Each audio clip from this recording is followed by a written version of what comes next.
work in here. Why did I come? Let me go home. I should be leaving. Whatever happened? Don't wanna know. What did he even? So guess I'm gonna be stuck here.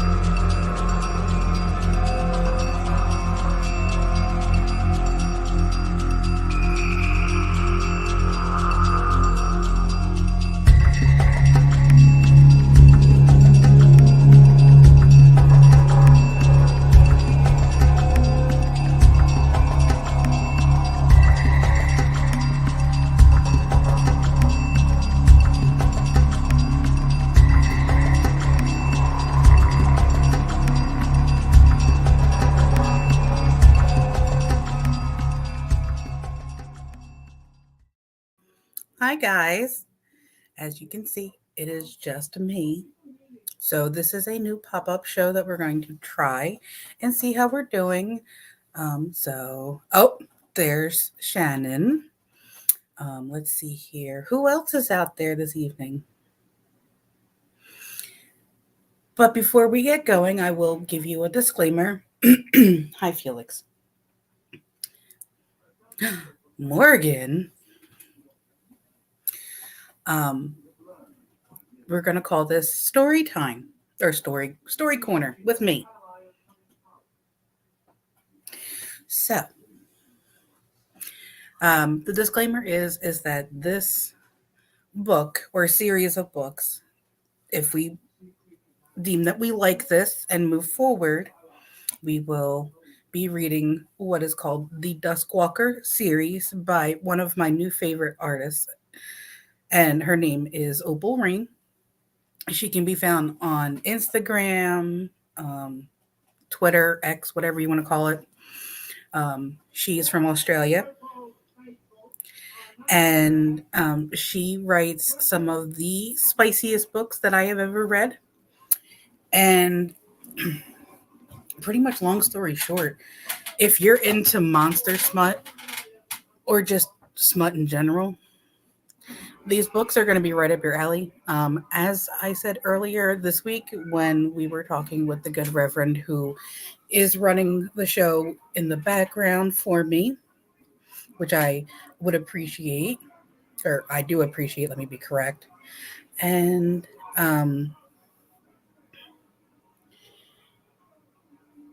so besides Shannon, who else is out there that's ready for this one?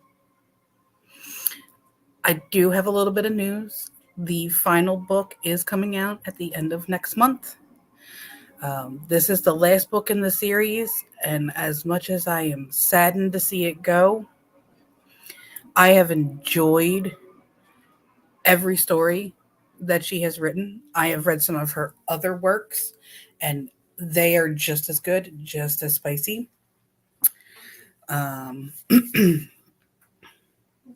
Yes, we all know that you're ready. So, without further ado, we'll start with the prologue. Very simple, very easy. We'll get you into the groove of how this is going to go. I'm going to try to warn you guys if there's anything that comes up that might be a little bit out of some people's comfortable frames. The warning was that this is an 18 and over show, only because of the wording and what is done in these books. So, as you saw in the promo today, you saw the cover. If you would like to follow along, these books are available in the Kindle app or at a local bookstore.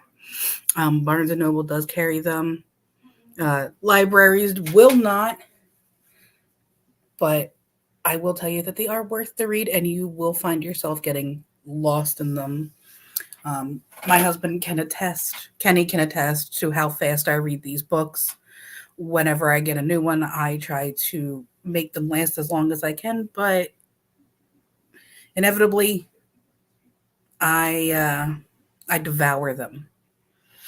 So, if we're ready, and then we will begin. And if you have any questions, please just leave them in the chat. If you want to just let me know who else is here. I know like Shannon is listening, Johnny's listening, the Reverend is listening and making sure everything goes off without a hitch. So if you're ready, pull up a book, or don't pull up a book, but pull up a chair and kind of just sit back and listen. Yes, Kenny is watching Rings of Power in the next room. Let's just drive carefully. So, here we go. Here is the beginning. This is the Duskwalker series. And this book is called A Soul to Keep. This is book 1 of the Duskwalker Brides. Hello, Troy. I appreciate you stopping in for however long you're here. So, prologue. For as long as she could remember, there had been monsters. Demons that lay in wait in the shadows, in the snow, in the trees, in every shadowy crevice of the world possible. The disgusting creatures sought the darkness as they listened and waited for their prey. Swallowed by the yawning depths, the moonlight did not touch beneath the canopy of the leaves. They hid inside shrubs with claws ready to clutch unsuspecting prey. They were evil, unholy, foul. They terrified humankind.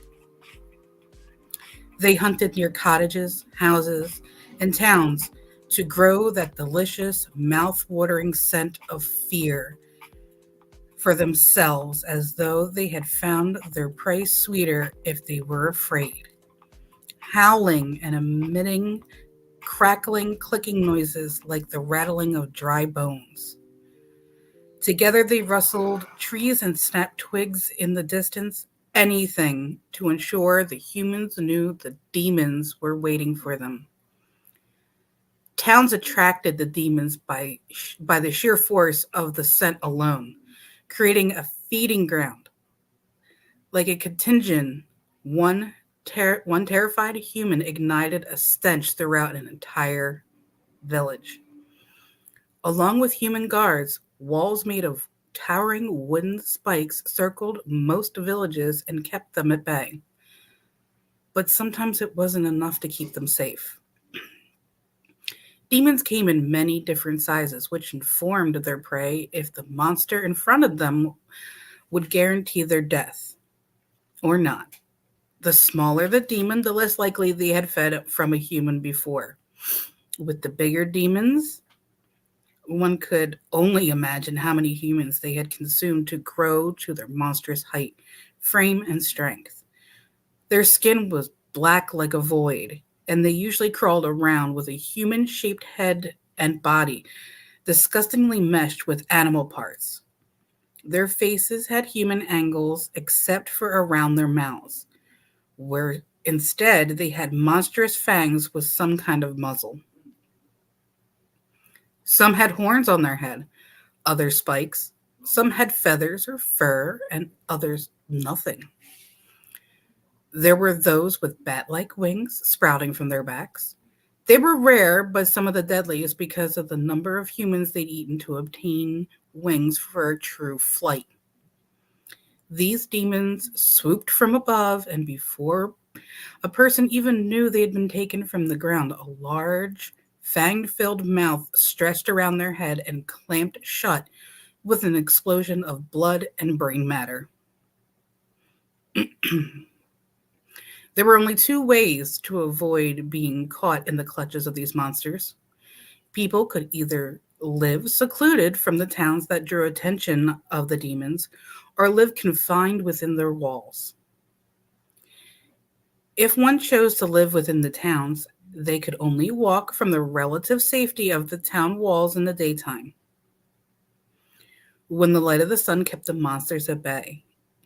It was their only comfort that most, but not all, of the demons couldn't withstand the light. Those that lived secluded did so with small families and erected their houses in the middle of clearings to protect them throughout the day. At night, windows had to be closed, doors locked, and it was best not to make much noise or create too much light in order to remain hidden. They also relied on spells placed on the walls by human priests and priestesses who traveled the world to help the many towns and their residents. The spells were weak and easily broken, but they kept the smaller demons at bay. The ward would not stop a torrent of them, however, or even the strongest ones. Thankfully for humankind, most demons that terrorized the world were small. It was the only thing that they were thankful for, considering the horrible state of the world.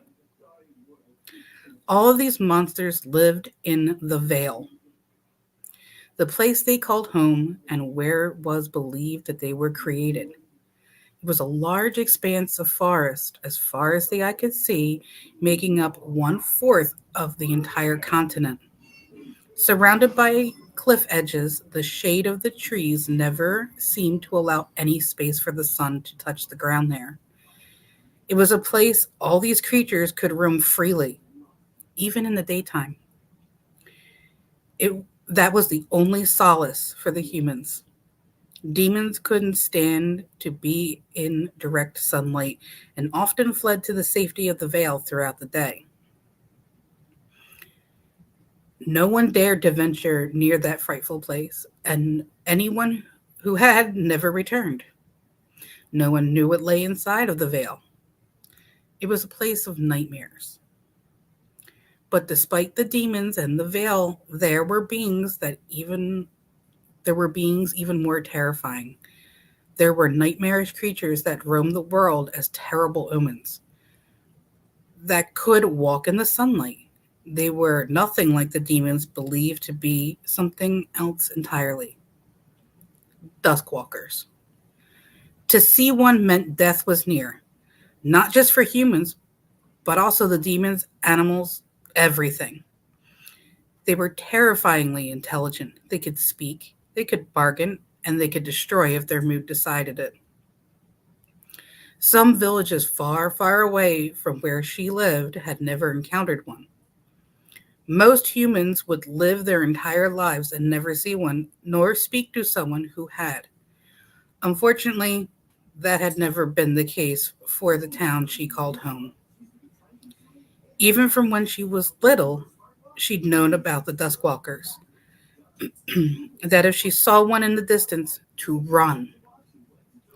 The easiest way to spot a Duskwalker was their face, or rather lack thereof. The Duskwalker that presumably lived closest to them in the Vale walked around with black clothing that covered its body from neck to feet. It also wore a black cloak that covered its head.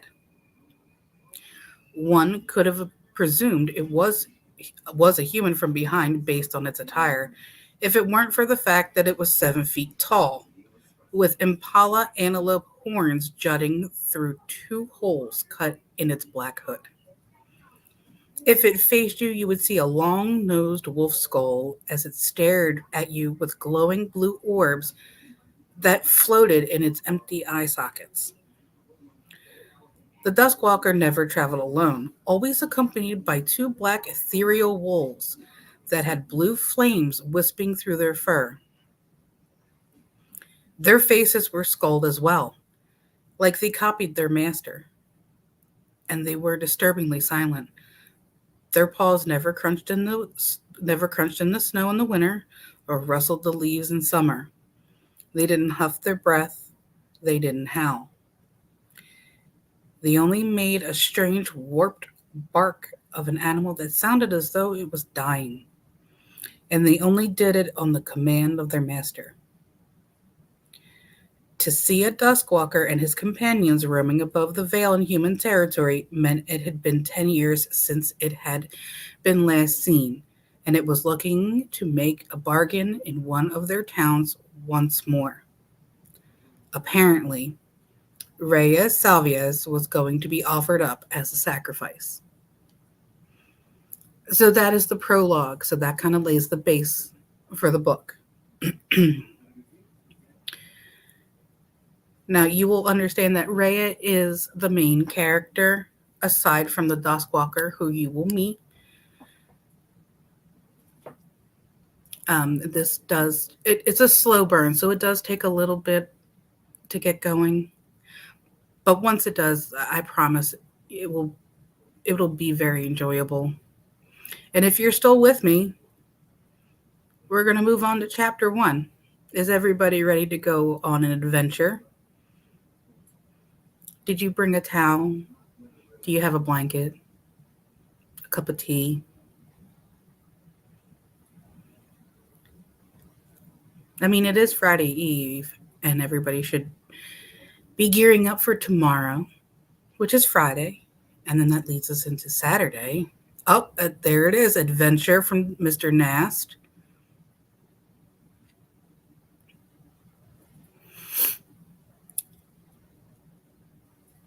So I'll give it a minute for other people to kind of pop in and say whether they want to move forward or if they think I'm just wasting my breath and, no,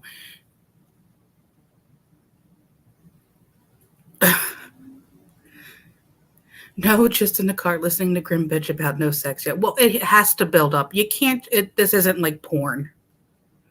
I mean, it is, but it's not. It's better. It's far better because there is nothing. Hi, Gary. It's just me tonight. I'm reading a book.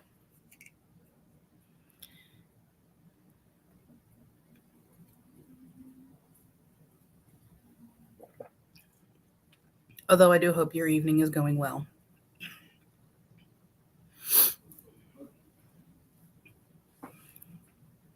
So without further ado, chapter 1.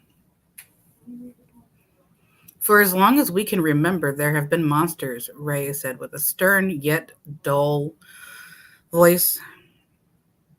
Lifting her arm, she allowed the priestess dressing her to deftly clad her in a white dress. Why do they believe I am the reason for them now? The dress slipping over her body was simple enough. It hugged her curves around her torso before it hung loosely around her hips and legs. Lace cuffs were frilly as they draped long and wide around her wrists, swaying each time she moved her hands. Although her hands stopped at her mid-thighs, the frilly sleeves draped down to just below her knees. Other than the long sleeves having lace, the only other place there was lace was around her waist that trailed down in front of her, reaching a V down to her knees. It appeared to be terribly made, but it was remarkably soft like a cotton cloud against her sensitive skin. You know why, the priestess answered with a curt tone. They told us you are a harbinger of bad omens.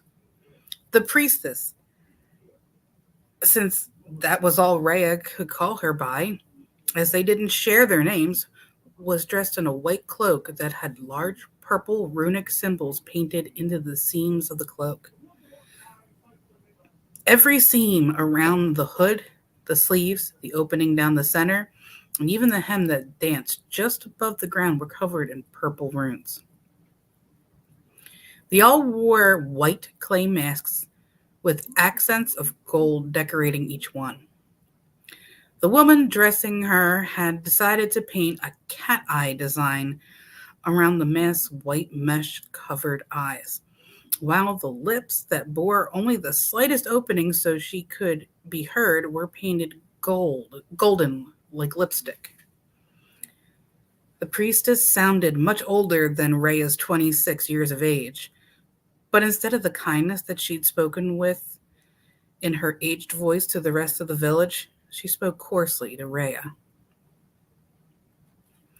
She was forced to watch herself being dressed in the oval-shaped mirror of this small room that was her entire house.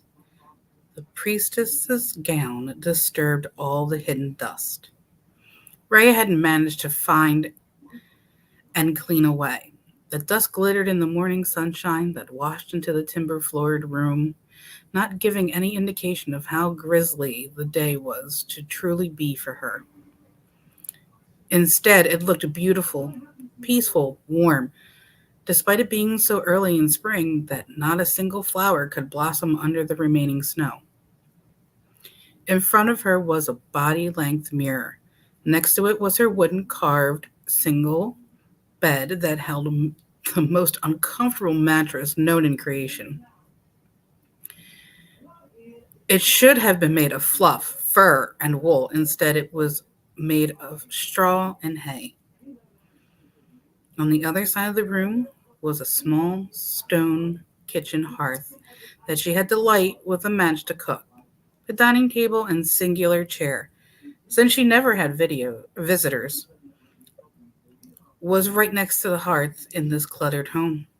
The last piece of furniture she owned was a wardrobe holding the clothes that she'd made by hand herself. The village people feared touching the clothing she'd wear, with rolls of ugly fabric tilted against it. She didn't own anything else.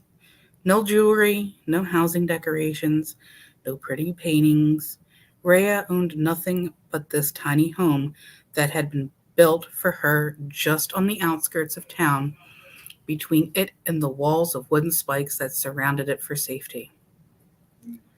I'm sure once I'm gone, they'll burn this house down. It was cold since it was crudely made.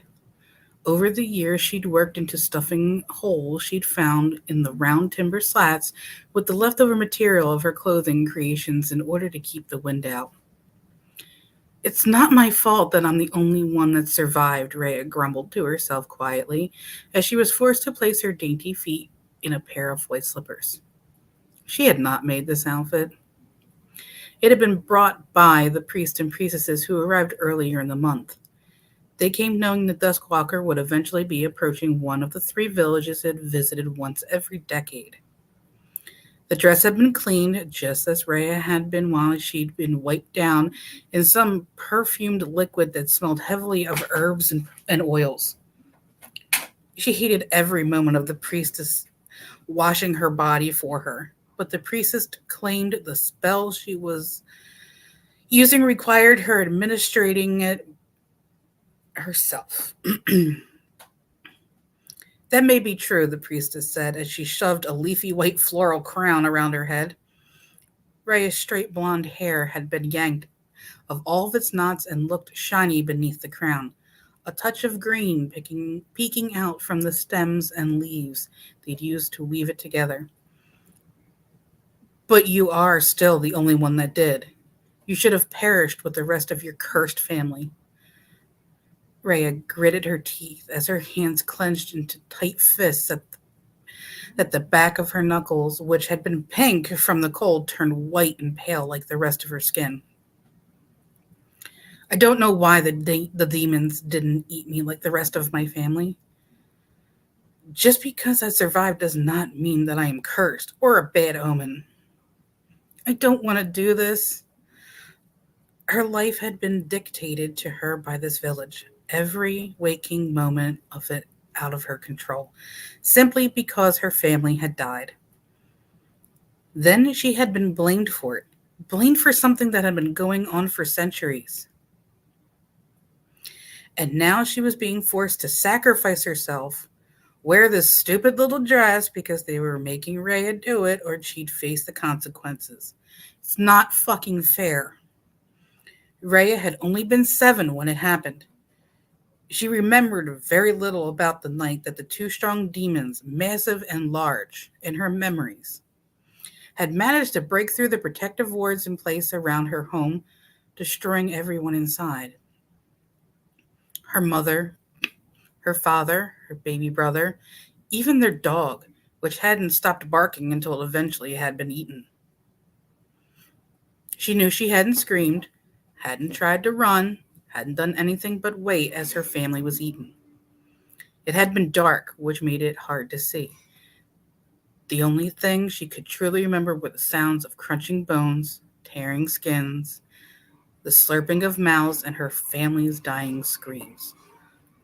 She'd covered her ears to hide from the disturbing noises and sat in the corner of the living room, occasionally feeling splashed with a spray of blood. That was the beginning of the massacre she found in the morning when the sun finally illuminated the inside of the house. She'd only remembered feeling sadness and loss, knowing her family was gone. She'd walked from her home as she cried, making her way to the village to tell them what had happened. A group of 3 men had taken her back to her home and told her to explain what had happened. Really? They were trying to figure out how she was still alive? They were already wary of her, and on the way back, they were attacked by small and medium demons while walking through the forest in the late afternoon. Only one of the men survived. She knew now that he'd run from her just as he'd run from the demons. Despite their fear of Rhea, the villagers didn't want the monsters to grow stronger by devouring even one more human. They refused to abandon her inside the forest to survive by herself in case a demon fed upon her and grew more powerful. As much as they thought she was a bad omen, they feared she would somehow grant them even more power if she was eaten, like she was some kind of chosen human. There's no such thing as a chosen human. Not even the priests or the priestesses believed this. Other than being labeled some kind of harbinger of death or darkness or bad omens, Rhea was an ordinary human. Other than that one fateful night and day, there had been no more cluttered destruction from demons around her. Unfortunately, it had never been safe to walk the village at night. Those stupid enough to do so were sometimes caught leaving nothing behind but a trail of blood. Even though it was uncommon because it was generally a flying demon and it had been happening since before she was born, she would somehow be blamed for it. They would claim the person had spoken to her that day, although no one in the village spoke to her at all, or that she'd made eye contact with the person and had solidified their coming death, even if she hadn't left her home. You survived regardless, the priestess coldly rebuffed. The demons left you alone. That in itself is a bad omen. You are cursed, and you are probably the reason your family is dead. The flames of anger burned inside Rhea's chest as a white cloak was tied so tightly around her throat that it rendered a gentle choke from her. Then why hasn't the village just killed me? Rhea asked, already knowing the answer. She just wanted someone to say it out loud, hoping it would convince the priestess to help her stop this. Because it's considered bad luck to kill a human who has been given the title of Harbinger of Bad Omens. Then is sacrificing me to the Duskwalker any safer? Behind her mask, the priestess clicked her tongue as she applied golden eyeshadow to Rhea's eyelids. Then she dusted her cheeks with pink and rubbed a reddish paste against her lips that would dry smooth to tint them. We do not know, she answered truthfully and after a short while of thought, but they believe they are returning for your tainted soul. But they believe they are returning your tainted soul back to the Vale where all humans' sin belong. Rhea stomped her foot lightly in frustration while blowing a strand of her hair out of her face, realizing her plan wasn't working. I'll have to be more direct. Can't you convince them otherwise? I lived for a reason. Perhaps I'm actually a bringer of life and protection. The priestess snorted a laugh, shaking her head underneath the hood of her white cloak. No, It is the choice of the village on who they will sacrifice to him. We have no say in this, especially since we do not know what will happen. This could bring prosperity to your people. They're just trying to get rid of me. True, she sighed, stepping away as her mask tilted downward and then back up, as if she was looking over her outfit. But he offers a protection ward that is more powerful than anything we humans can produce with our weak magic. Your magic is considered just as unholy, and yet you aren't allowed to be sacrificed. Apparently, the magic inside of humans was disgusting.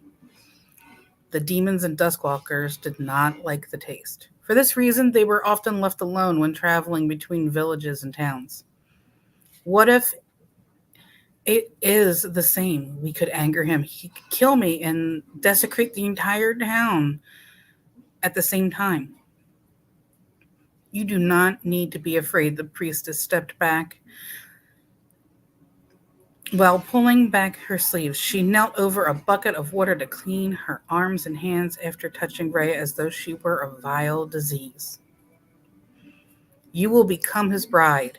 You will be safe. The thing was, Rhea didn't feel afraid. She was livid. She had experienced her own family dying and then been treated as a disgusting outcast. She wasn't allowed to speak to anyone, wasn't allowed to look upon anyone. The only reason she'd never been thrown into the prison cells permanently, despite the fact that she'd never committed a crime in her life, was because they were worried about upsetting some higher cosmic power. She was only allowed to live on her own and could only leave her home to get food from other villagers in the ground square. Always at noon, at the highest point of the sun, like they feared if it was any closer to darkness, it would mean their certain death. They gave it to her freely. She would have to place a basket on the ground and wait for it to be filled while standing several feet away. The villagers tossed the food and water inside, often missing, and Rhea would be forced to pick it up herself once they were gone. Then why does he need a new one every decade? She wanted to shout her rage, uh, wanted to kick and scream like a child, but knew it was pointless. She was to be compliant, or they would toss her into a cell that they had created beneath the ground and leave her there to rot. Even though she didn't want to be sacrificed to the Duskwalker, she didn't want to live inside a cell for the rest of her life more. Maybe I can run away from him. She could find freedom since she had never been able to escape the village.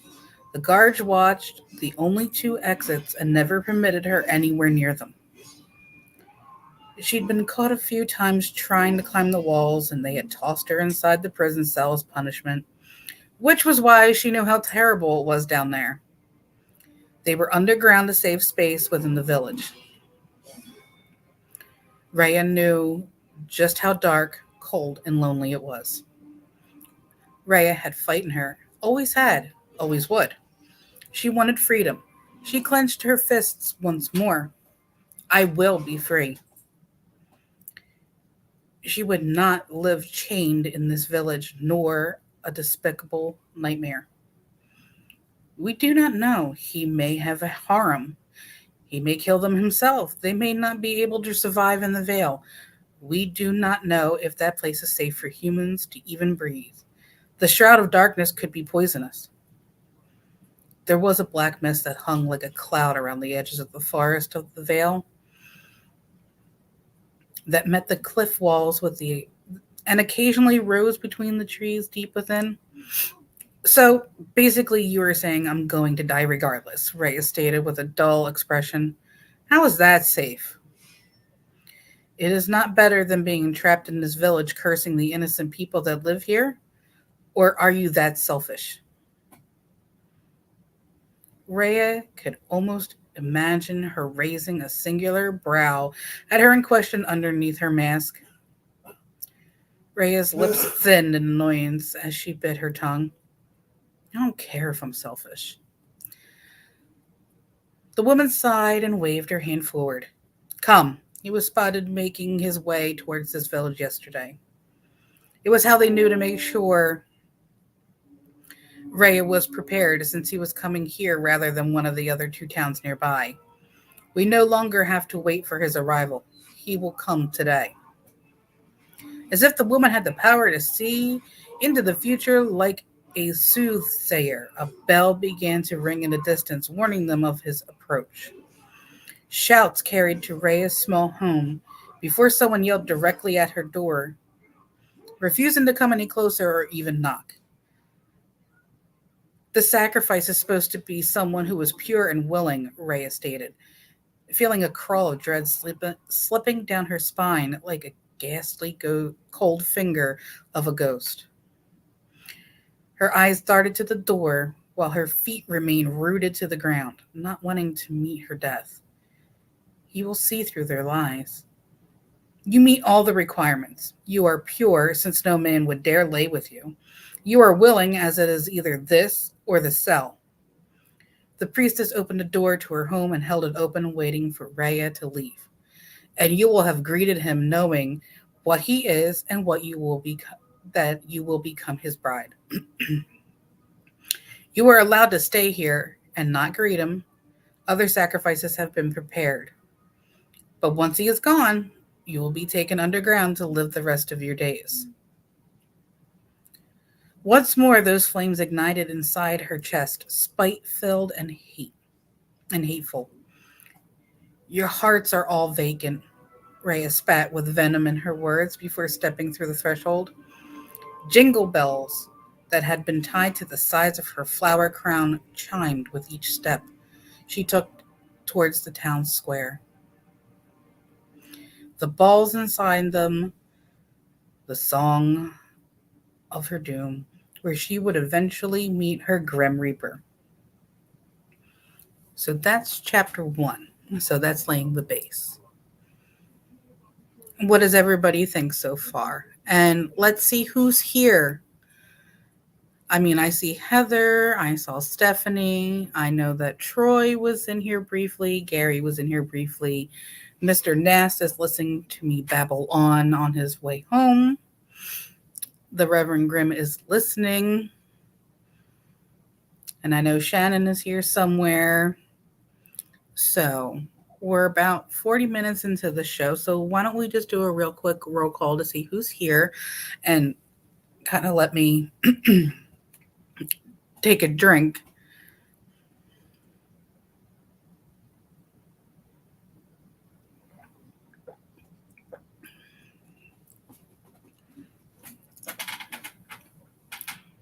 So,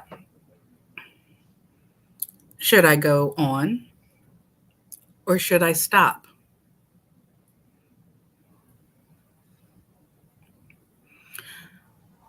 I know that one of Kenny's co-workers said that she might watch too. What's her name? Jen? Yeah. Still in studio. Okay. So, you have to excuse me. It's been a very horrible, horrible allergy day.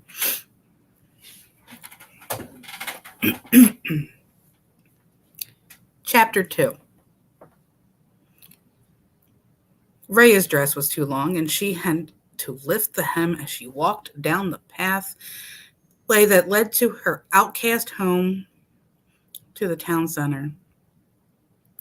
Her white cloak dragged along the ground, weighted and heavy, but it did little to keep out the wintry chill as it sunk beneath her clothes. Goosebumps prickled along her skin before they danced throughout her body as light shivers. Only those brave enough to lay eyes upon the Duskwalker dared to surround the center. They gave her a wide berth as she entered. They no longer seemed to fear looking upon her now that she was going to be taken away.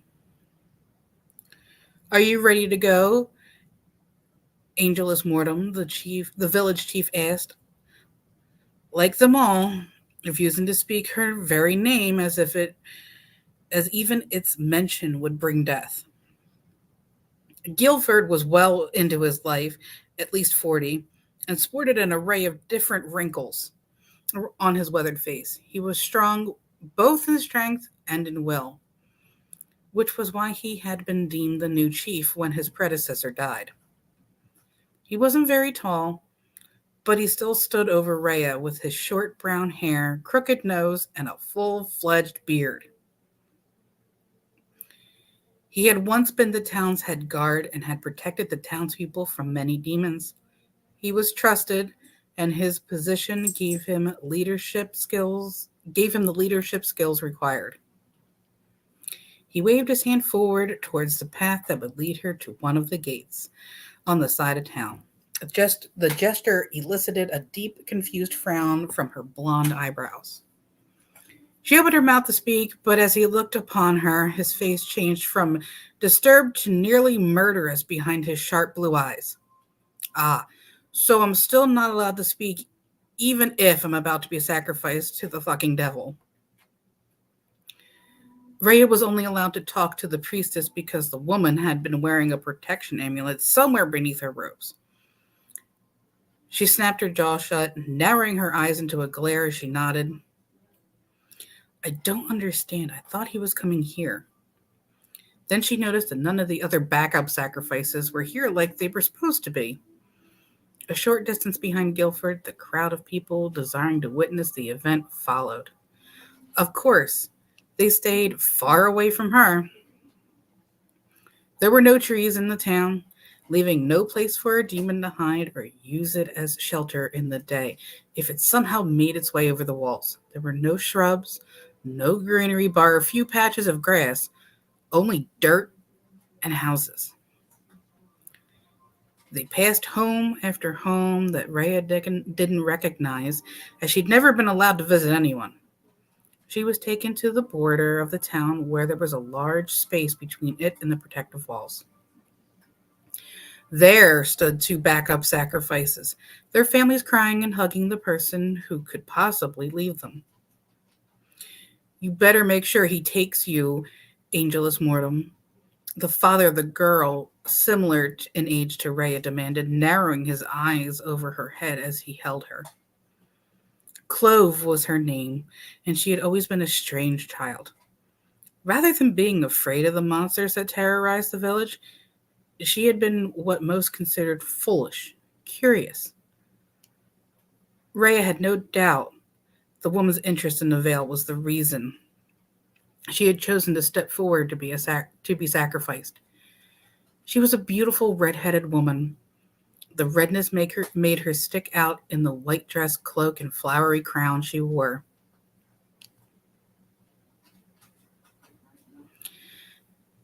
Darren, on the other hand, was the oldest of 6 siblings. He had jet black hair that was curly around the pale skin of his forehead and ears. Stop crying, Mother, he sighed before bringing her in for a hug. I'm doing this to make sure we're all protected if the monster won't go with him. Monster. They believed Rhea was just as evil as the demons that haunted them. I wanted to make sure Sally and Tara and Rhea stopped listening, knowing he was listing all his siblings' names as part of some grand speech, claiming he was doing this to make sure that they were all able to live long lives, blah, blah, blah. Noble. That was what Rhea labeled him. But that was as much respect as she'd give him. He was one of the few people who often threw food at her from a distance in secret. He had only reached his 18th birthday, and she would much prefer that he was taken rather than her. He can go die a horrible death. He deserves it for being such a dick. The walls of spikes around the gate doors loomed over everyone, creating just enough shade in this late morning that the village people stood around it in the sun, not daring to stand underneath of it. Only her, the chief, and the other sacrifices and their families braved the shade alongside the 3 priests and 2 priestesses. Not that they were here for additional protection. Not that they could do much against the Duskwalker. The bells that were being rung above halted, and the tension shot through Rhea, especially when she was told to stand in the very middle of the clearing. The 5 robed humans stood in a small ring behind her.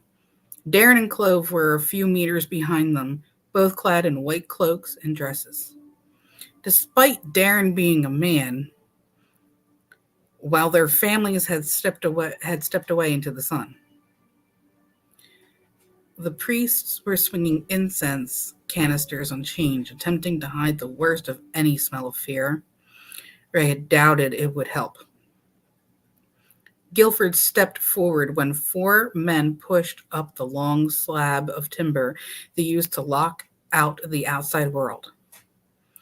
Then they started pulling on the ropes connected to the gate doors to open them, allowing Rhea for the first time in 20 years to peek at the world beyond the walls. Her eyes should have wandered over the forest that was in the distance, or taken in the beautiful sight of the snow-covered field where grass sprouted through the melting light. Her curiosity about the outside world should have taken her interest, but her eyes immediately drew to the creature standing in the bright sunlight who had been waiting for the gates to be opened. She clenched her jaw and swallowed thickly at the monster and his companions. Even though many claimed he was human-shaped, his woven-shaped skulled face jutting out from the black cloak hood that he wore didn't allow for any thought other than inhuman. Definitely not human. However, he didn't look like a demon either. He still appeared unholy and evil, especially with his floating, glowing blue orbs that were more unsettling than they were pretty. But he truly appeared different to her vague memory of the demons she'd seen in the flesh. That did nothing to appease her wariness of him, of her uncertainty standing here in this wedding dress, of what was to come, but I can flee him. Once she was outside the borders of this claustrophobic village, Rhea would run. She would pretend to play along and pretend all the way to the Vale if she had to, but she would find a way to obtain her freedom. She would travel until she found a village that didn't know who she was, didn't know her as a harbinger of bad omens, and she would finally live. Unfortunately, when he stepped forward, his trouser-clad leg moving through the opening of the cloak, it brought to light just how large he was. The vast space between them allowed to think that he was smaller. But as he was granted access into the clearing and came through the gate, she saw just how much he towered over everyone. The people watching scuttered back, shuffling their feet loudly as gasps rang out. "Duskwalker," Guilford greeted brightly, with a deep-seated tone of respect, skillfully hiding any fear or disgust he must have held. He held one arm over his stomach while the other rose into the air behind him as he bowed. "It is an honor to greet you." The Duskwalker gave no response as he walked closer and closer, getting taller and taller, until he paused just in front of the chief. His wolven companions slowly walked behind him, silent, as if they weren't there, despite their muzzles being pulled back as if they were ferociously growling. Rhea's eyes moved from the bottom of his closed black cloak all the way to his skull face, and then finally settled on the impala antelope horns protruding through his hood. The area became so silent she could hear the wind, and she thought she could almost hear the stammering hearts of all the people who were here to bear witness. The anxious smacking of the chief's lips was loud after he swallowed what must have been an uncertain lump in his throat. The only reason they knew the Duskwalker was staring at him, since his glowing orbs didn't show where he was truly looking, was because his skull head was pointed down in his direction. Guilford stood at least a foot shorter than him and had to crane his neck to meet the stare head on when he unfurled himself from his bow. Ah, I'm sure you are wary of who I am. Please allow me to introduce myself. My name is Guilford Borlet. I am the new chief since Clement died 12 summers ago, and I know you visited one of the other villages last time you emerged from the Vale. You humans die so quickly, the Duskwalker said, his voice deep and dark and surprisingly quite smooth. That wasn't why. Most, including Ray, aghast. It was because he spoke without opening the jaws of his skull. I grew tired of learning all your names. You will most likely be dead the next time I come here. Guilford visibly flinched at the coldness of the Duskwalker's words. Well, I have little care nor time. It is a long way home. Where is my offering so that I may leave? His head turned up, easily seeing over the short man who to stare directly at Rhea in her obvious white cloak and wedding gown. Her back instinctually stiffened under his scrutiny, and yet she lifted her chin confidently.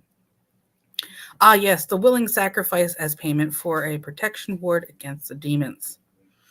Guilford stepped out of the way, waving his hand to the side so that Rhea could be presented fully, pure and knowing of her future. The hounds remained where they were as the Duskwalker stepped forward to approach her. His footsteps crunched in the dirt, but were light despite his heavy-looking frame. He dipped his bony skull down to her, just under a meter away, and she slowly lifted her chin to glare up at him through her lashes. Ray expected the smell of blood or rot, of decay to waft from him like some demons produced.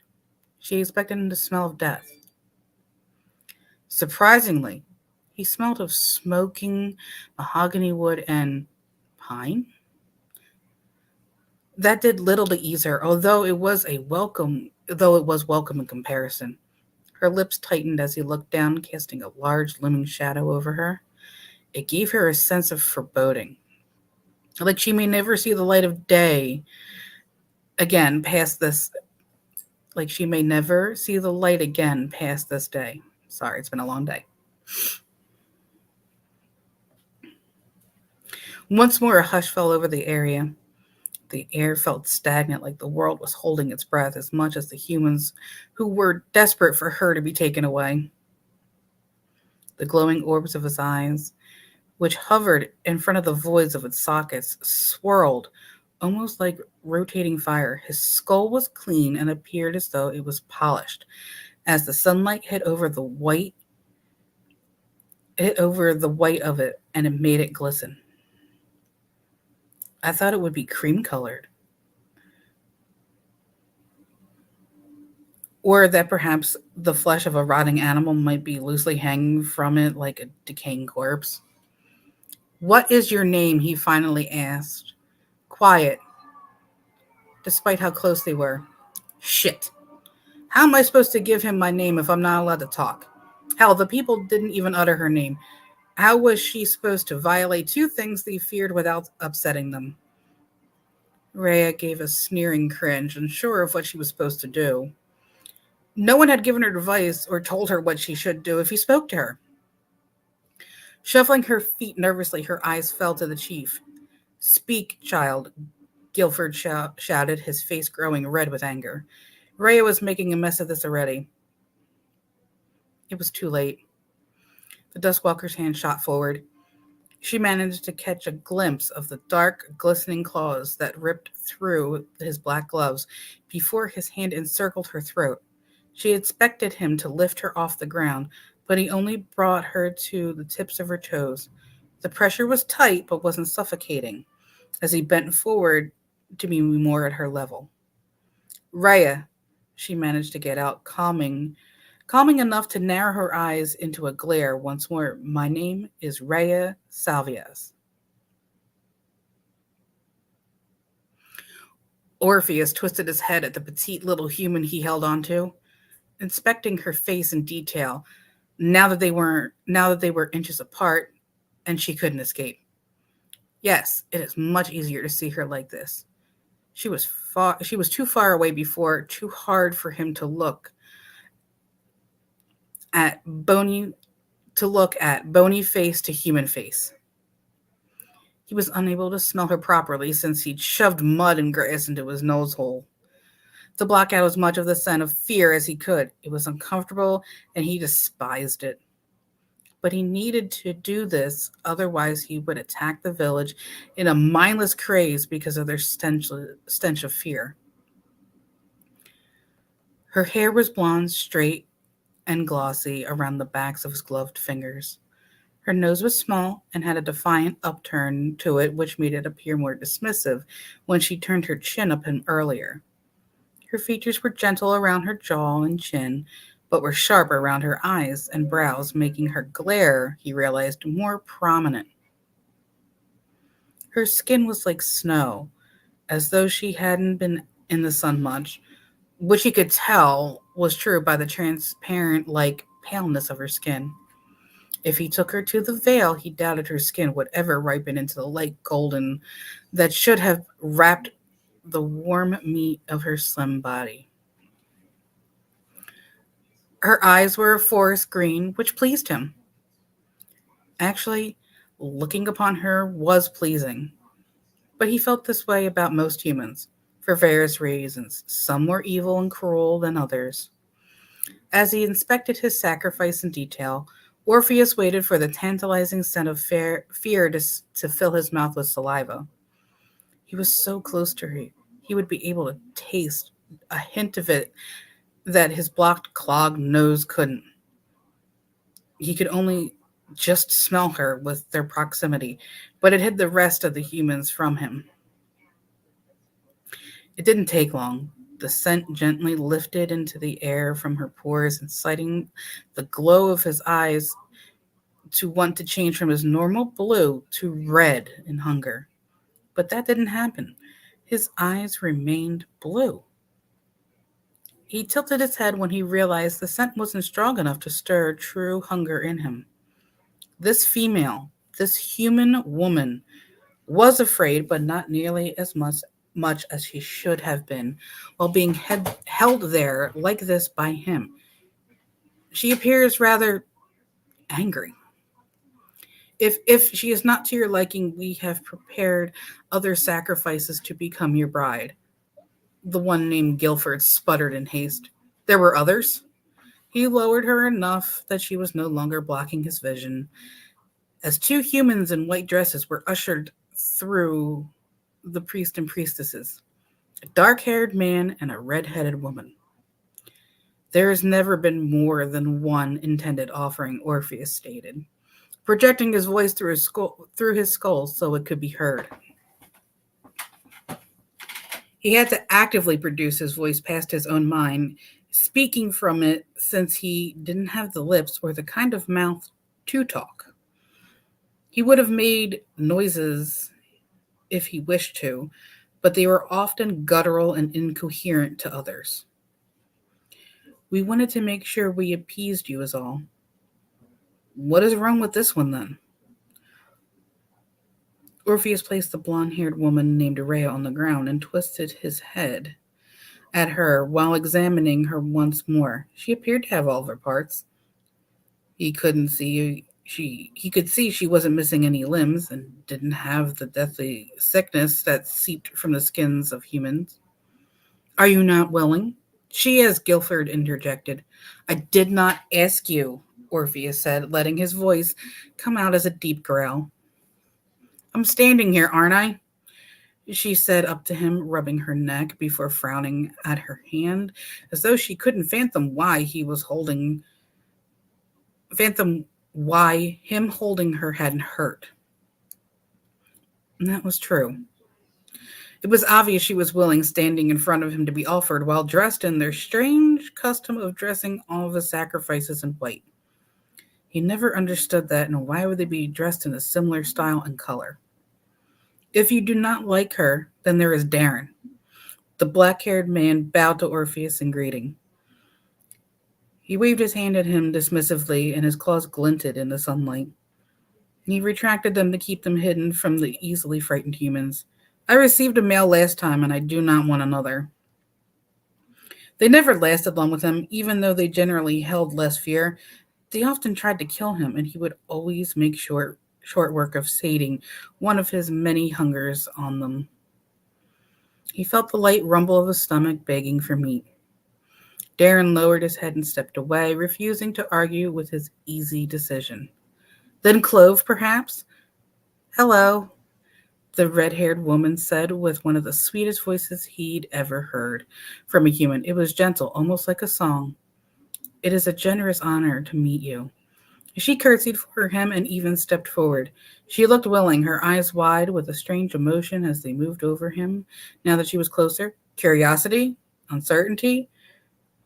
What is the emotion on her face? He hated to admit, even himself, that he wasn't particularly good with understanding human emotions. He stared at her before releasing the blonde to step closer to the redhead.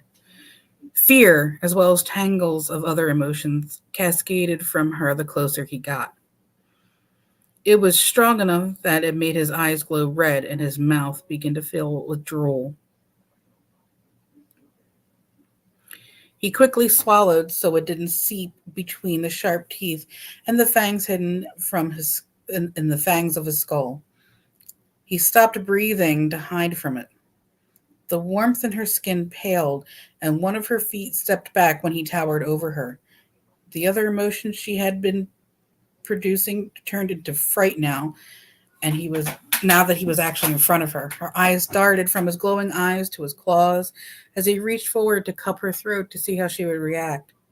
He retracted his hand before he even touched her, wary of how strong the scent was what from her was becoming. This was how all sacrifices were with him, afraid. They were willing, but they feared him. Feared where he would take them, feared what he would do to them. Delicious, delicious fear.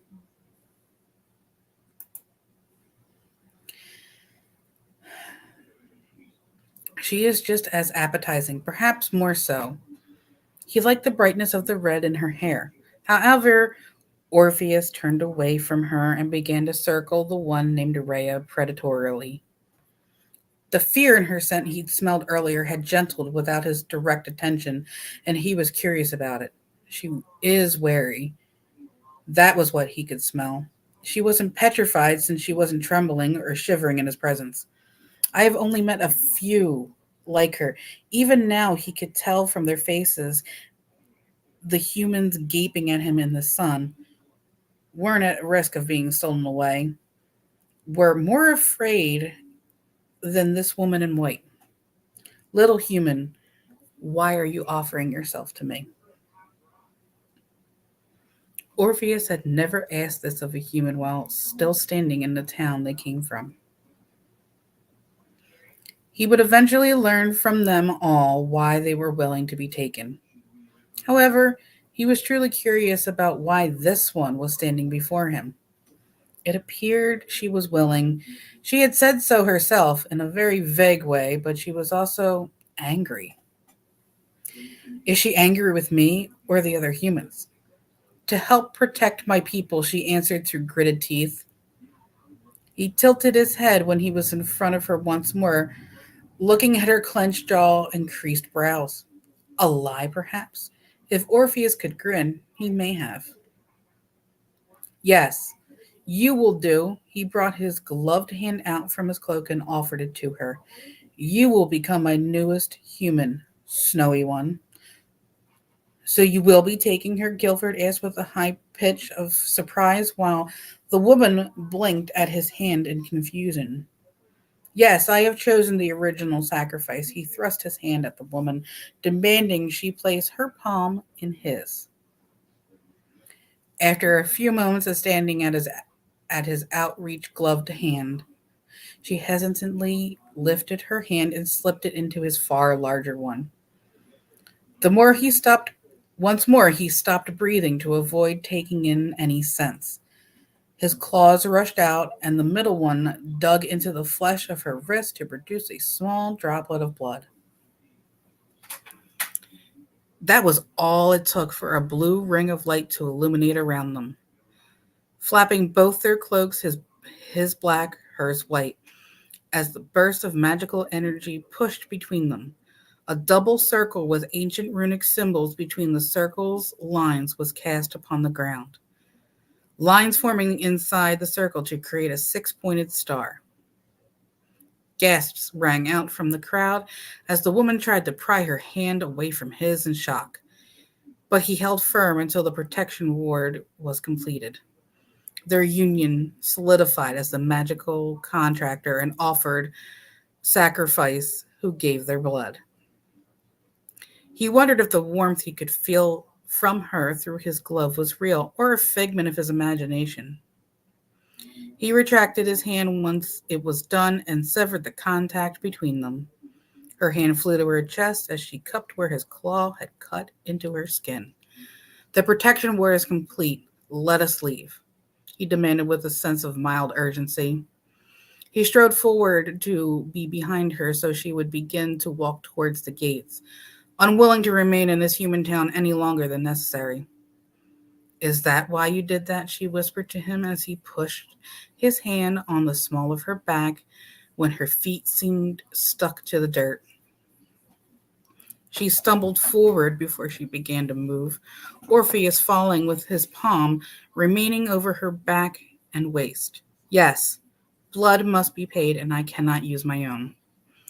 Guilford quickly rushed forward to walk beside them with a slight distance as Orpheus steered the confused woman between his ethereal companions.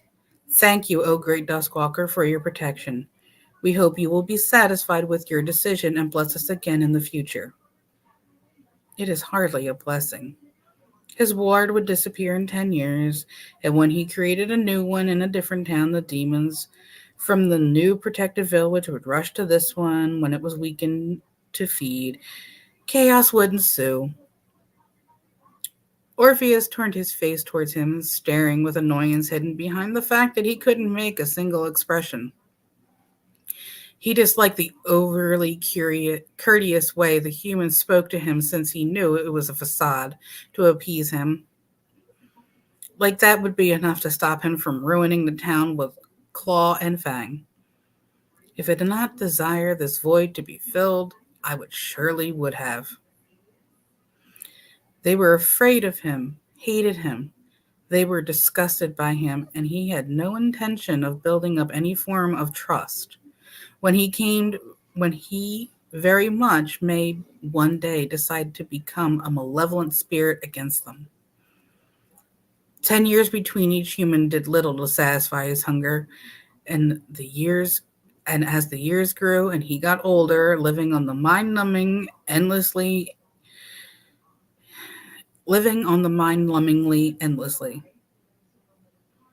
the more tired he was becoming of it.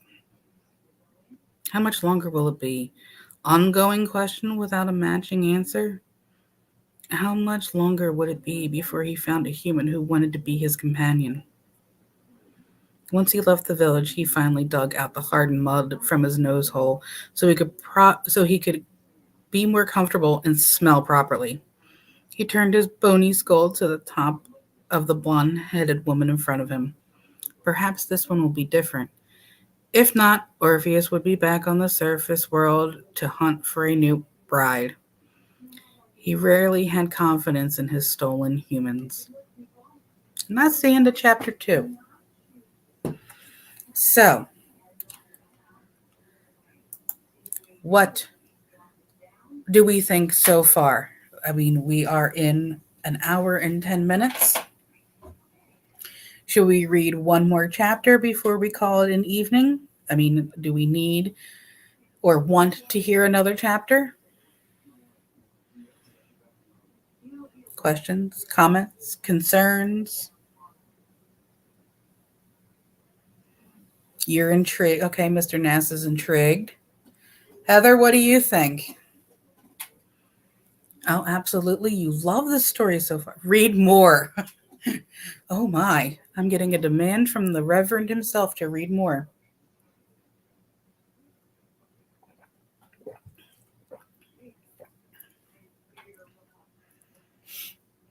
Excuse me. I'm going to try not to sneeze.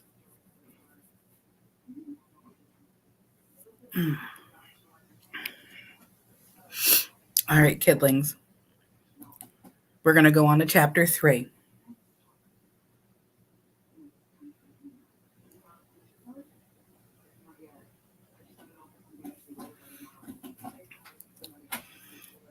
All right, kiddies. Here we go.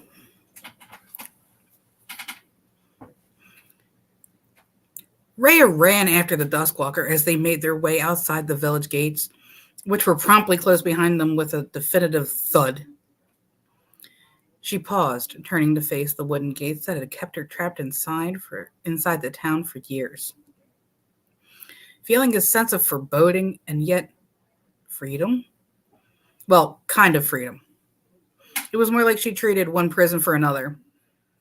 Just how tightly will he hold the chains of my metaphorical shackle? For now, she needed to come up with a plan to get away.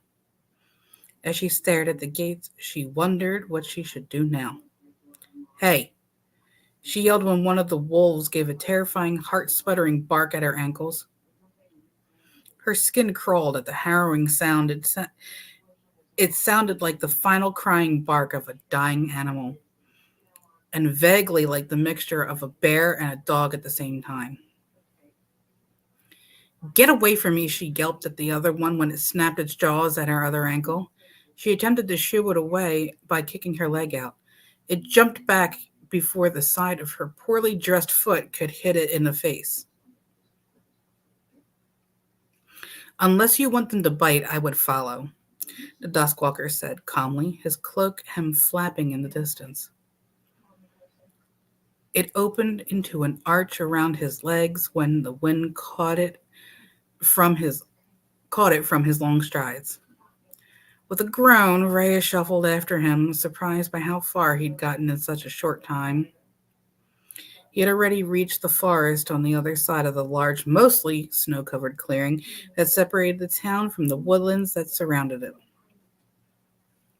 The bells hanging from her headpiece jingled wildly as she moved. We are leaving? Just like that? Catching up to him, her neck twisted so she could look over her shoulder. The trees were already beginning to shield her vision of the town, each step taking her further and further away from it. Despite how much she hated it there, it had been Rhea's home for 20 years. She felt a sense of loss at seeing it disappearing from her life, most likely forever. Her warm breaths came out in quick, huffing bursts of fog against the cold, chilly air with how much energy she'd used in sprinting. Why should we have remained? She noted his voice seemed further away than right next to her. She turned her head forward to find he was meters ahead of her. Once more, she quickly ran after him. There is nothing there for either of us. It is no longer your home, and I despise being near humans. She turned her head back when she was next to him to find the village gone. Her shoulders slumped when she looked away, completely knowing there was no point in checking over her shoulder anymore. He was ahead of her again. Fuck. He's so freaking fast. You didn't even allow me to collect my things. Not that she really had any. All she had was her clothes and a satchel of food they'd given her so she'd have something to eat along her travels with him. It wasn't much, only a few days' worth, and she had imagined it would only last her until she made it to the Vale. Then she would be at the mercy of the Duskwalker to feed her, if he ever did. If you wanted to bring anything, you should have brought it when you greeted me. He turned his head down to the side to look at her. She guessed he was peering, but it was hard to tell with his lack of real eyes. Was there something you left behind? No.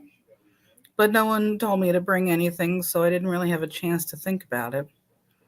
Now that she wasn't looking over her shoulder, she realized just how difficult it was to stay next to him.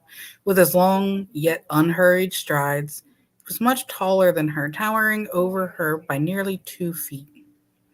Her shorter legs just couldn't seem to stay with him without sprinting between certain steps. It didn't help that she kept eyeing the branches above, worrying that a demon would drop upon them. It's not safe, even in the daytime. The shade thicker in certain places was sure enough to protect the demons from the sun, and they would fall upon her at any time.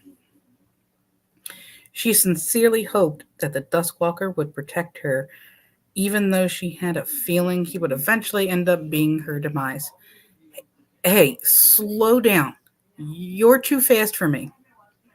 As if to demonstrate this, when she ran up those few steps to catch back up with his strides, her dress twisted around her feet. Rhea fell palms down into the snow that was thicker in the forest since the tree shielded the ground from the heat of the sun. Her forearms sunk into the white, powdery coldness, sending a course of shivers through her body. Her dress wasn't warm enough to keep the cold at bay, and her feet were freezing, one of her slippers already stolen by the snow. He didn't assist her as she was getting to her feet. One of the nightmarish wolves, since they were more horrifying up close, barked at her. She stepped away from it in shock from the sound and fell into the other, or rather, through it. She gasped when its body broke apart like someone waving their hand through a wispy body of a ghostly figure. Darkness swirled before it came back together, and it snapped its head towards her when it was once again whole, snarling its muzzle silently. What the hell? Ray yelled, scrambling away from it on her hands and feet as her R slipped across the ground. What are those things? Nobody had known what they were, but no one would have guessed they weren't physical. His voice was quiet and with the growing distance, and as he continued walking forward. You've discovered already that my companions are merely illusions. He lifted one of his arms into the air to point towards his own head. However, it's not their bite you should have been afraid to begin with. With an agitated growl, through clenched teeth, she waved her arms through the woven aberrations that were lies. She stomped back to her feet. What will you do if I don't follow you? She shouted at his back, refusing to step after him. I would come if I were you, snowy human. Are you fast? She already knew that answer to that question with just how quick he was able to walk without putting forth any additional effort. He finally stopped walking, turned his head to the side, showing her the side of his woven skull jutting nearly a foot past his cloak. What is the point of wearing it if it doesn't actually matter? It does little to hide his face. She could see the glowing orb that was partially hiding behind his cloak. I like the hunt, he answered. Yet his voice sounded darker and deeper right before that orb changed to red. But it makes me hungry. Rhea gulped, knowing that his eye color change couldn't mean anything good. Apparently, he eats humans and demons. Otherwise, or it would be wise if she didn't make him hungry. Palming her forehead before running her hands up and then over her hair in frustration, she felt the floral crown around her head like a halo. She felt stupid in the attire she was in. The woven crown was tangled since she'd messed her hair by running so much. She yanked it from her head before sprinting towards the Duskwalker while tossing it to the side. He must have been watching her movements because his head turned to the side when she came up beside him. After a short while, he gave a huff, a small fog of breath leaving the nose holes of his tapered skull, before his eyes returned to blue. He led their path once more. Did you lie in the village? About? Her heart squeezed, both in uncertainty of what he would do if he discovered she'd lied to him already, and having to force her body to keep up with his fast pace without tripping again in the snow. She constantly had to lift the hem of her dress, causing the cold powder to press against her bare legs. Her teeth began to chatter when her jaw jittered uncomfortably. She'd lost her other shoe, but her fingers and toes were becoming burningly cold. The backs of her knuckles were pink, and she had no doubt that her nose and toes were as well. About why you were offering yourself to me. What will you do dependent on each answer? Nothing. I do not care if you lied because if you were unable to answer in front of the other humans. Rhea blew a curl of her hair out of her face, wishing her nose didn't feel like it was freezing over. It caused a drop of liquid to drip from her nostril that she constantly had to sniffle away. Yes, I lied. It was either I allow you to take me or be locked in one of the prison cells for the rest of my life. He brought his hand up to cup the end of his bony snout. I see. Look, I'm following because I can tell it'll piss you off if I don't. But if I was not a truly willing sacrifice. Rhea tripped once more, letting a groan out. She slapped at the ground while getting back to her feet. Since that is the case, would you be willing to let me go? No, he answered, moving his hand away to duck his arm back inside the cloak. She could see the vague imprints of his arm moving behind himself to clasp his hands behind his back. You offered yourself, your blood was taken as the price for the reward, and I only did it to obtain you. So you don't care. Well, shit, there goes that plan. It's not that I don't care. The price has been paid, the bargain made, and I do not wish to go back or travel to another village to obtain a new offering. However, all you chosen humans are supposed to be with me by your choices alone, whether that is to protect your families or simply because you don't care for your own lives.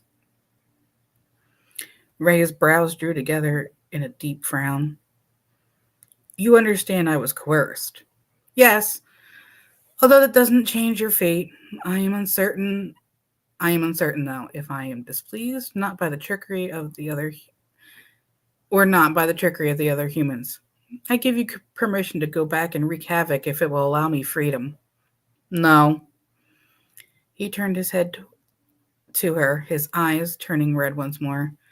Rhea brought her lips into her mouth and bit them shut. Okay, definitely need a new plan. A cry wrenched from her when she fell into the snow once more. Shit. I can't do this for much longer. I'm already tired. Stop. You're too fast, and I'm too cold. I can't keep up with you. She heard the crunching the steps of his feet as he had stopped and turned around to her. But Rhea was looking down, and as she pushed with her arms while shakily getting to her feet, she was already exhausted after what could have only been 30 minutes of chasing him, and the chill continued to creep deeper and deeper into her limbs, feeling as though it was freezing her very bones. A yelp tore from her aching lungs when he picked her up, lifting her off the ground and into the air by her waist. What are you doing? She asked when he settled her backside into the crook of his elbow with his arm curling around her midsection, hold on to her. His hand spanned her side right below her breast, cupping her rib cage firmly to make sure that she wouldn't fall. You're complaining that I'm too fast and you are too cold walking in the snow. She looked towards him to find that he was already staring at her, his glowing eyes blue once more. I do not wish to slow down. I will carry you. Rhea held onto his forearm with one hand and his bicep with the other, feeling her hands digging into firm flesh as he started to walk, this time carrying her. She half expected him to be cold, like the dead, but he was surprisingly warm. It seeped into her backside and torso where he touched her, and it felt as though it was melting the ice in her veins and muscles. Thank you, she said with a frown, not only on her face, but also present in her voice. That's considerate of you, I guess. Cannot have you dying before you even reach the veil. You humans die so easily, even from simple sicknesses. She nibbled at the corner of her lips. And what will happen when we get to your home? That depends solely on you. She rolled her eyes with a mild huff. That was an ominous answer. However, Rhea did truly find him carrying her considerate. She hadn't expected any form of kindness from him, and she kind of expected to continue tripping after him until she collapsed half dead in the snow. The Vale was a 4-day walk from her village. He may look monstrous, but at least his voice is deep. At least his deep voice is nice. She couldn't help liking the way his voice sounded, gruff, rough, dark, and hinting with warmth. And then there's the way he smells. Even now, she could smell that smoky mahogany and pine aroma from him. When she had been dressed this morning by the priestess, she had been expecting every minute with him would be a horror story. She didn't know what awaited her in the Vale with him, but a part of her had worried he wouldn't wait that long to eat her. Still, Rhea couldn't forget that he was a monster, no matter if he seemed to be thoughtful or even have some form of kindness within him. He was inhuman, something just as terrifying as the demons, and she would always remember this. For now, she was using the confusion and uncertainty of her situation to remain calm. She was angry with the people that forced her to currently be here with him, and she was using that to drive her forward rather than tremble in fear. Just stay level-headed. You can do this. You can figure something out.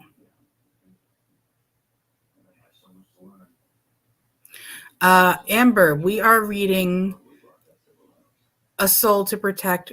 It is the Dusk Walker Bride series by Opal Rain.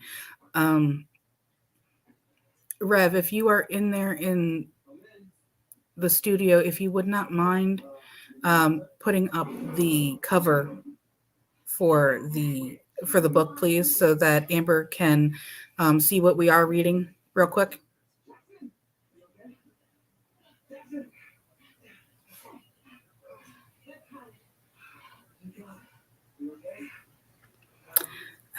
But I will continue to move on while we wait for the...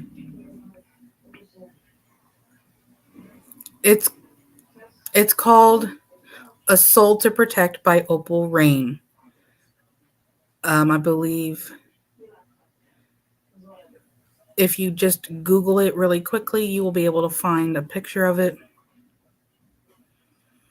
It should be blue.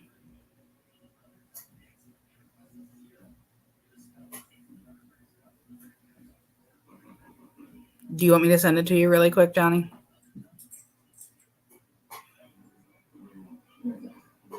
I mean, I know where I am on the page.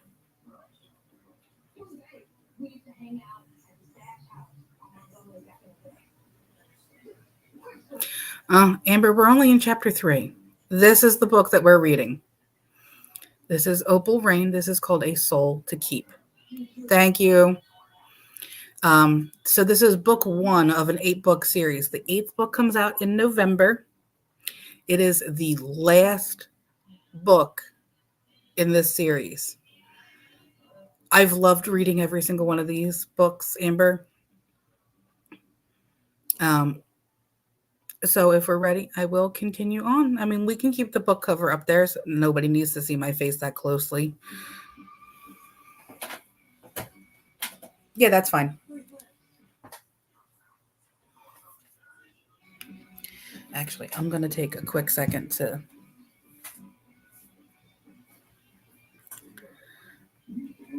stop staring at the screen real quick. I mean, granted, I love rereading these stories.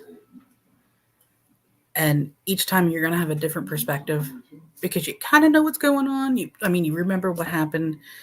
But, I mean, what do we think so far? I mean, who is still with us? It's 9:30.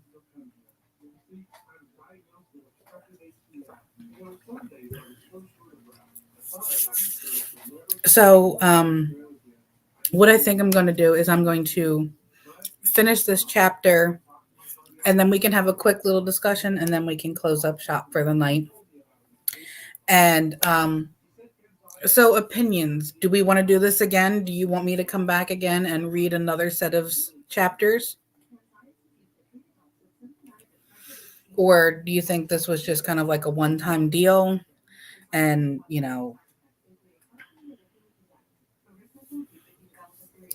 yes, it is. They are not in the library.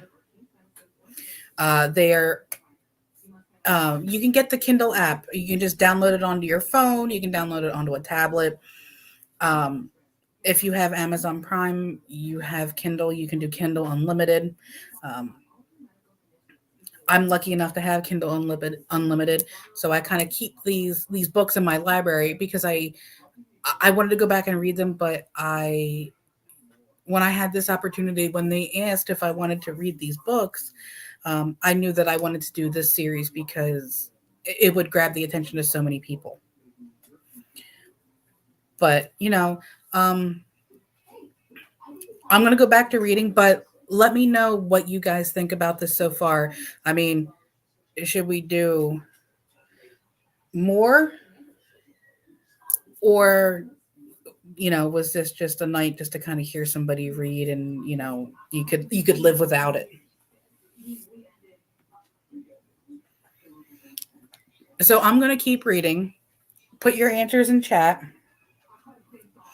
and if there's enough interest in here, then maybe the powers that be will let me come back and do this again, and we can do this every week, where we would just go for a few hours and read a couple of chapters, and then if I don't go cross-eyed, then we can have a discussion about it. All right, Amber, it's not a problem. If you want to listen to this part or want to go back and rewatch everything later, that's absolutely fine.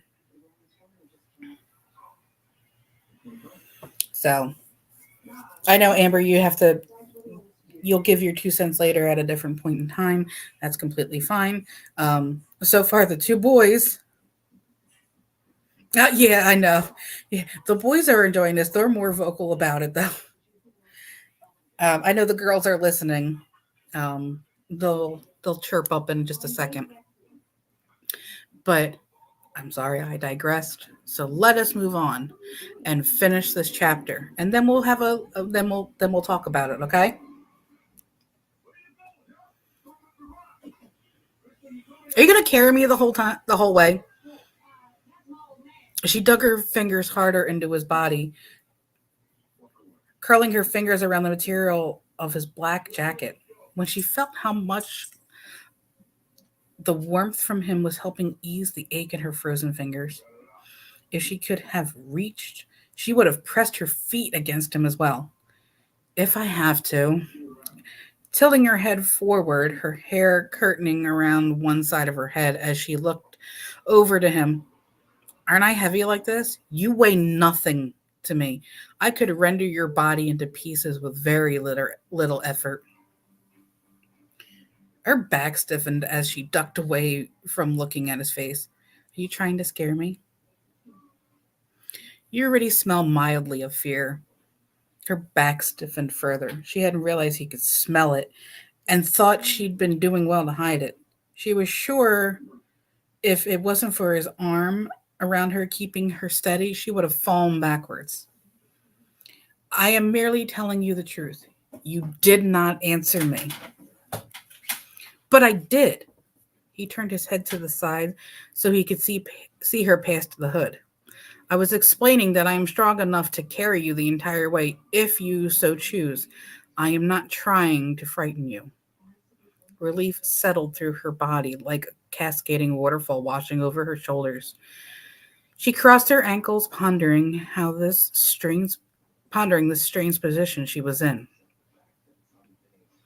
How many humans can say they've had a conversation with a Duskwalker while being carried on their arm? She wasn't so disturbed by that. If she wasn't so disturbed by that fact, she may have laughed. I'm going to be honest. I thought you would be more terrifying. I thought you would toy with me or drag me along the ground if I couldn't keep up with you.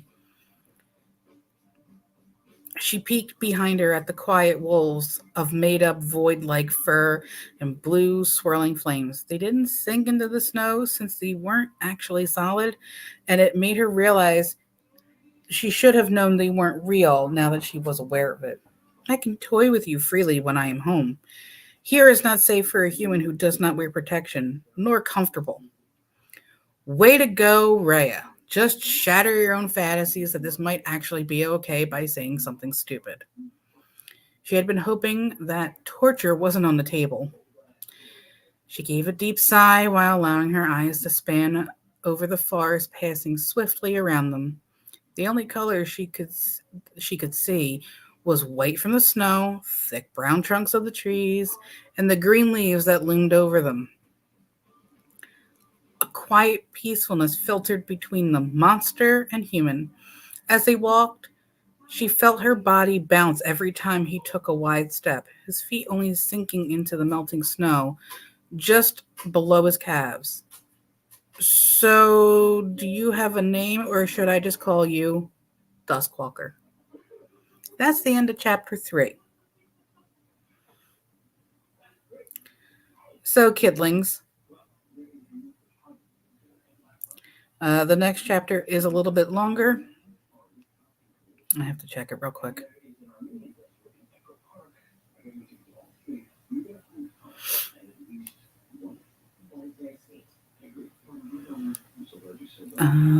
Yes, this next chapter is rather long. So we don't have time to do it tonight. So with that being said, we're gonna stop the book there. So we made it to chapter 4. So when we pick up again, if you would like to, we'll pick up from on to chapter 4. So, kids, what do we think?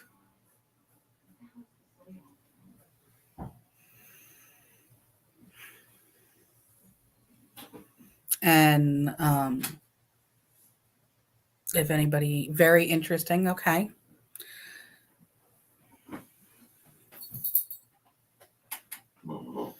See, not all books that are classified as smut are all like soft core or could do this again. Yes, we've said that before. But I want to hear, aside from my 2 gentlemanly co-hosts and producers, what do you, the audience, think of this? I mean, Reverend, if you want to jump in real quick, we can, have a little quick discussion. We can kind of help getting like an opinion formulated on this one.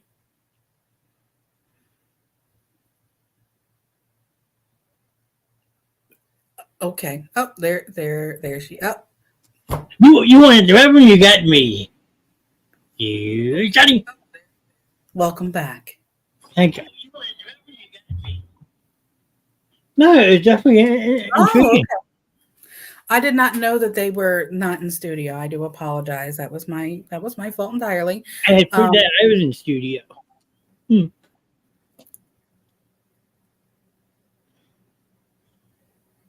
I know you have achieved because you already started reading it. Kindle like real books, and you share them with people that little bit interested. So Kindle is not like a real book, as you can see. I read it on my phone. It's an app, and you have what they call a quote unquote library that you can store them in. You swipe, right to left. It's kind of like, it's kind of like turning a page, but you don't have that satisfying like sound or the smell of a book.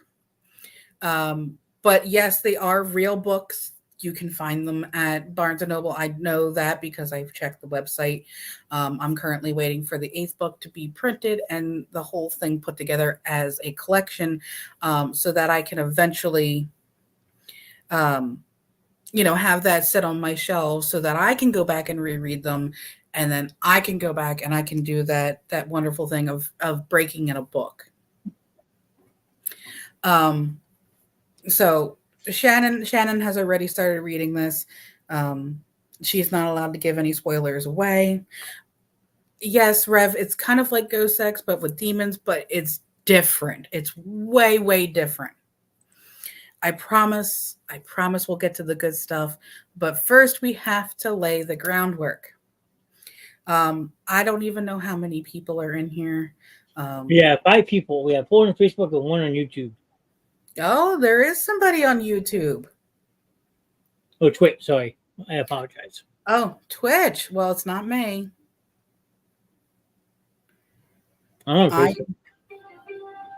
I'm not guarding Twitch tonight. I'm sorry. I'm actually doing the show. Oh, and you're doing a phenomenal job. I mean, like Heather had wrote in chat, your voice is soothing, it's relaxing. I don't see how, but that's okay. So, for someone who doesn't read a book, I will tell you it was very interesting. And I'm sure this only gets better. We laid the groundwork and we laid a demon pipe. Hey, you're asking for opinions. No, just no. Just absolutely. Come on, it's Rev Grill. What the hell are you? Yeah, I know. I know that it's the Rev talking. But later on there will be Duskwalker pipe laying. And when it gets going because it is very descriptive. Yeah, well, you're talking to the man. Once I started the whole expedition, like he's like, "Oh, Ghost Sex this, Ghost Sex that." Mm-hmm. But I do apologize. I cannot read anymore because my tongue is completely tied. My lips do not wish to work properly anymore, and the words are starting to blur together. Now you have 3 chapters. Your normal chapter book, I'd say, is about 7 to 10 pages. How many pages would you honestly say you just read? If you could have like an estimated count. Well, let me go back into the book. It'll tell me what page I'm on. I'm on page 38 of 538. So roughly, the prologue's probably about 2 pages, 12 pages per chapter. Approximately, yes. That's a hell of a lot of reading in an hour and a half. But kudos to you. You know what? It would have been longer had I just, jumped on and began reading right away, but I wanted to kind of explain the book to everybody and give everybody a chance to kind of get settled in, come on in, and get ready to rock and roll. And then I kept asking. I would peek up at the comments every once in a while. Unfortunately, once I get like really focused into a book, I don't really look up. Just dropping in and say, "Hey, I can't be on long. Got a lot on my plate before bed. It's all good. Thank you for popping in, Amanda and Miki." So, hi, Amanda or Miki, or yeah, both. both. The dynamic duo. So, I guess one of the gentlemen will, we'll tabulate to see whether or not we want to do this again. As everybody said, we could do it again. I don't know if anybody would take it or leave it, or if they want to leave it. But I would like some honest feedback on this one. Yeah, so when people go back and rewatch this, you know how to get a hold of us. Let us know. Let Amadine know. Let Mira Grimm know. We can get in touch with her. If you don't like her voiceover, it's annoying. Just tell us. I mean, if you don't like it, or tell me to go jump off a bridge, or no, don't ever read again, or anything like that. You're not the one jumping off a bridge, okay? If anything, I'm going through. Why? I'm pushing you. Well, I'm going to go bungee jumping off a bridge. Okay. Can you hand me my gummies, please? I mean, you got 6 reactions. That's pretty damn good. Yeah. I have. You're I being am. hard on yourself. That's what you're doing. I'm sorry. Said you're being hard on yourself. I'll be up in a little bit. And you should be Uh, happy. I'm actually talking tonight, okay? Yes, I know. Rather than miming at me like you were last night.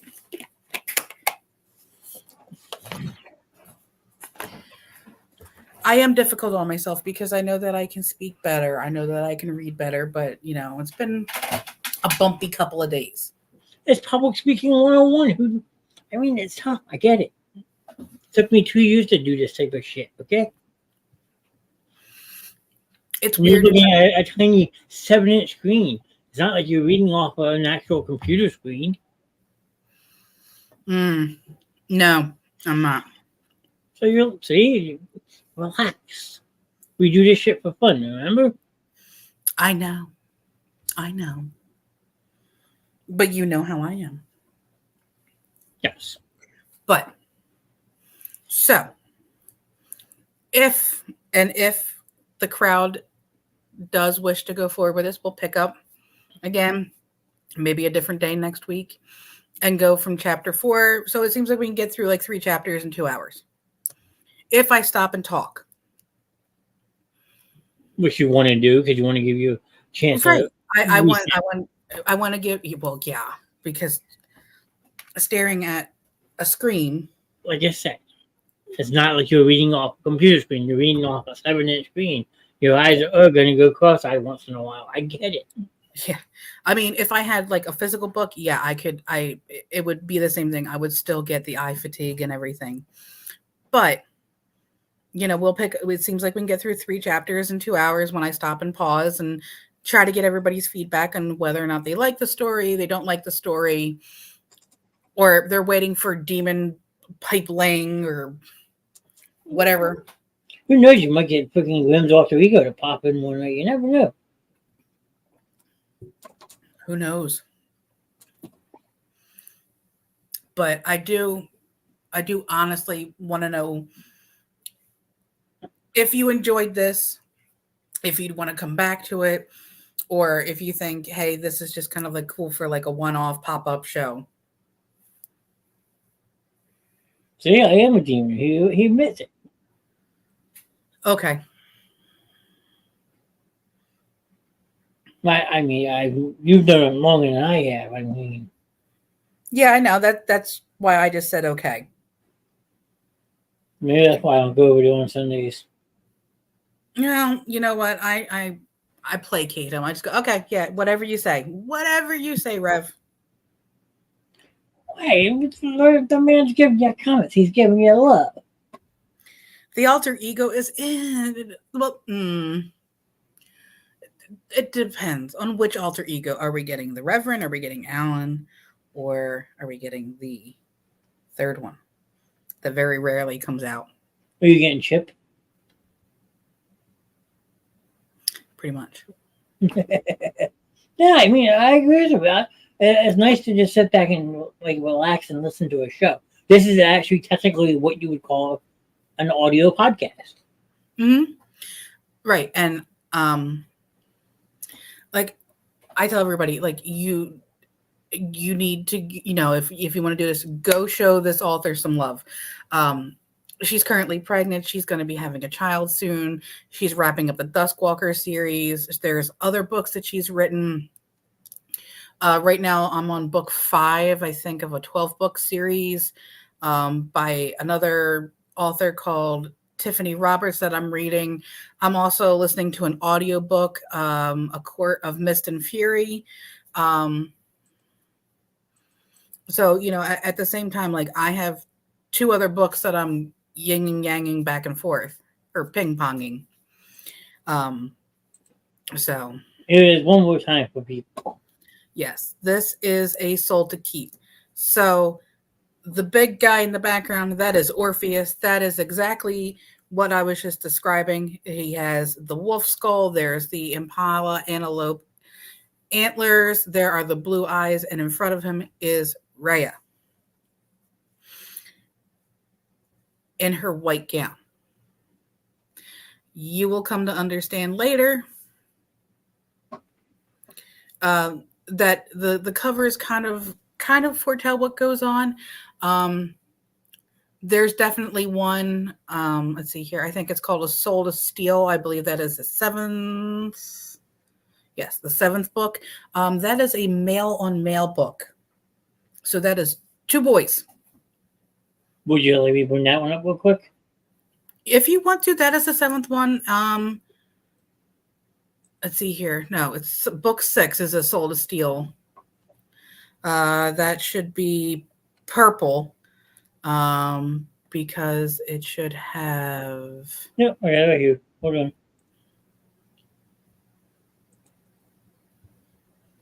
Present. Yes, this is A Soul to Steal. So the character, his name is Alaron, and I'm not going to spoil anything else, but he has wings. Brokeback Mountain Part 2. Pretty much no. After that one was A Soul to. I think it's a soul to heal or a soul to protect. But that one is actually like a completely nonverbal. That one, that is a Duskwalker that has a disability. He's completely nonverbal. But if we get a chance to read it, then you'll understand. There is definitely way more. Oh, Jesus. So Ganglang, I love you all. I mean, you can find all 5 on Amazon right now for $32.95. Yeah, or you can go to Barnes and Noble I mean, you can go on Amazon. You can go through Barnes and Noble. I mean, she has a larger presence on Instagram. She has art that she puts up that have been done by artists that are very not safe for work because they're dirty duskwalkers. Mm-hmm. She also partnered with a silicone factory or a silicone maker to make casts of Orpheus's organ that can be used by females. Fun. Yes. So before you do something else, though, we got to do a quick close out. It has drastically that small, I promise. So as you can see across the bottom of the screen, you do see Holland Customs. They are on Facebook, TikTok, and Instagram. If you can dream it, they can make it. Yay, Demon Dick. Exactly. That's what you said. Holland Customs, they do everything from decals, shirts, to vinyl, to DIY Halloween decorations, too. DIY Halloween decorations, yes. They are hopefully making a chandelier for Kylie and I in our new office for the spooky corner or the creepy corner that we're going to be able to go like this and, change the lights. And then we're going to have little skeleton hands holding lanterns. It's going to be adorable and sweet and wonderful and delightfully dark. And I'm all for it. Yeah. But yeah, they do like sublimation. They do everything. So, okay, scrolling across the bottom of the screen now, it's our lineup. So who's ready for this? Because this one is a tongue twister if you're not. Oh, Jesus. Oh, I can't. Starting your week out correctly is Monday nights with Ladies Night with Mrs. Grimm and myself at 8 o'clock. Tuesday night is The Memories of Drago and Tink. That is also to be determined again. Wednesday, who knows? Thursday is Expedition Night. Wait, Wednesday night is relaunching as Entertainment Night starting. Oh, that's right. Wednesday night is relaunching of Entertainment Night. And Lord knows how that's going to go. It's going to be fun. But I'm very, very, very, very, very, very excited. Thursday nights are Expedition Nights with as of now. They might become your night.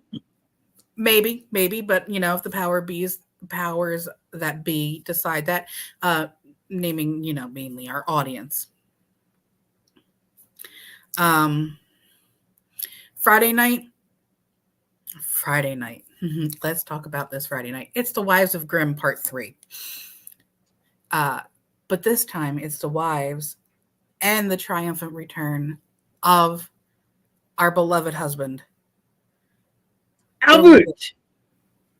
We're supposed to tell anybody. It was supposed to be a surprise.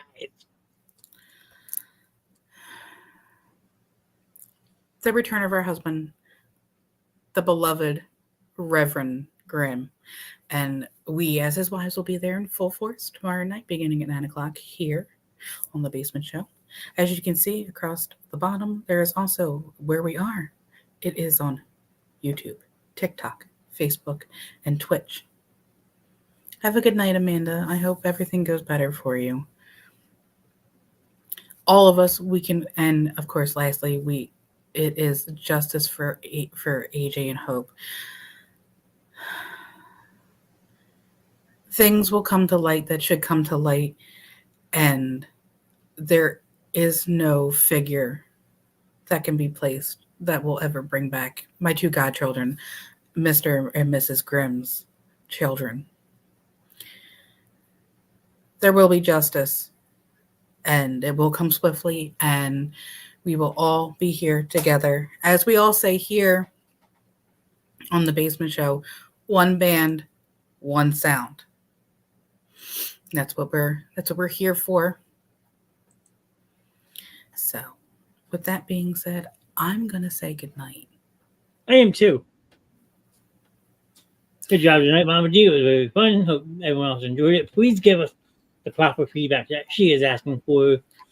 And make sure you tune in tomorrow night, 9 o'clock Eastern, for the Visor Grimm Takes 3. Takes 3. Because, it's the weekend, and, you want to kick off your weekend with the wives. And the Reverend, too, because he's always a plus. Well, I'd be scared. But anyway, everyone have a good night. We'll catch you later. Any last words? No, just thanks for joining me tonight. And again, we thank you for taking time out of your evenings to spend time with, me tonight. I'm not trying to, honk my own horn, but, Toot toot. Yes, thank you. Thank you, Grimm. I hope I did us justice. But until that time, we will see you tomorrow night. Everybody, take care of each other. Take care of yourselves.